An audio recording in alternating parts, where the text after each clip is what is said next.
The small village of Jirong in Upper Baddibou is home to a community of about 40 people. These are the latest residents of Jirong, which for more than 3 decades was abandoned after the last of its inhabitants relocated to the Combos and other parts of the Baddibous. But after 35 years, the village is back on the map thanks to the efforts of one of its sons, Kalilu Jammeh, who is also the Alcalo. Kalilu left the country sometime in 2003 for Europe through the back way in search of a better life.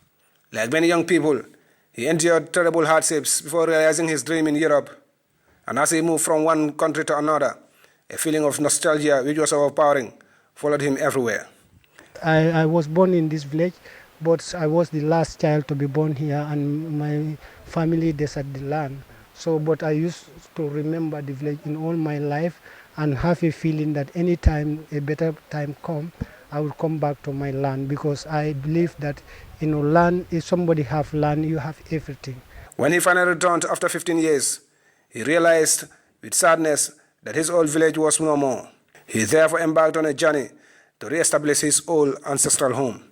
He was of the belief that the spirits that attracted his ancestors were still beckoning him to return. It was a call he could not resist. So when we leave this here, we abandon them, we go to the Serekunda and make a new generation.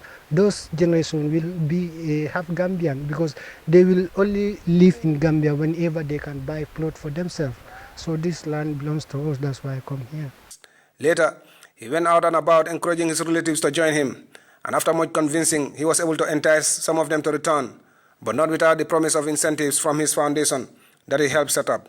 Yeah, the village has been existing since in 2009. So since then, I used to live, with my family, but continually, people used to come, because I used to go out to, try to convince the youths who are not doing nothing good that they can come in. So gradually, some youth men understand me, and they come.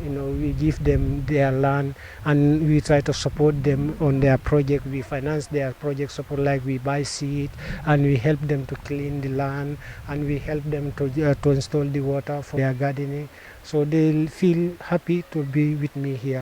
His resilience and doggedness in the face of adversity won him praise and admiration from many a neighbor and relative who at first doubted his project as a wild goose chase. And today he is a proud leader of a small community that is ever increasing in numbers. If I have seen this place, I would just imagine the people who have ever told me, discouraged me not to come here. You have those kind of people? Yeah, I have a lot of discouragement from people, Some are discouraging me about my serious things, Others are telling me that you are going to spoil your morning over there. This is not a good plan. So now I know the danger of, trying to kill somebody's vision. Because if I have had to listen to those guys, I would never have had what we have here. And many of the villages of people around this area are benefiting. The village has modern facilities that keeps every villager busy, with agriculture and gardening the main occupation. This Kalilu believes is the only way to a good life for his people, as preached and practiced by the Gambian leader. President's speech that he gives to the people in our country is to help us. It is somebody who is trying to tell you, go and work. We have to believe that everyday life is everyday work. If you pray for long life, you have to prepare for sufferation that you have to encounter. But after your life also, you have to live something here. Kalilu may have realized his dream through the back way, but he's not advising any young man to follow his footsteps. He's adamant that the risks far outweigh the benefits, and most importantly, there are enough opportunities in the country for young people. I have regret, seeing all that I have seen, the loss of life, of many young Gambians and many young Africans whom I have. That's why I write the book. So I never expect and I never wish to be able to find myself in that kind of situation. I find myself as a lucky man. His mission now is to transform the village into a model for others with huge opportunities for the residents. He's happy that his dream of a prosperous Jirong is on the horizon and satisfied with the feeling that his ancestors in the other world will be happy with him.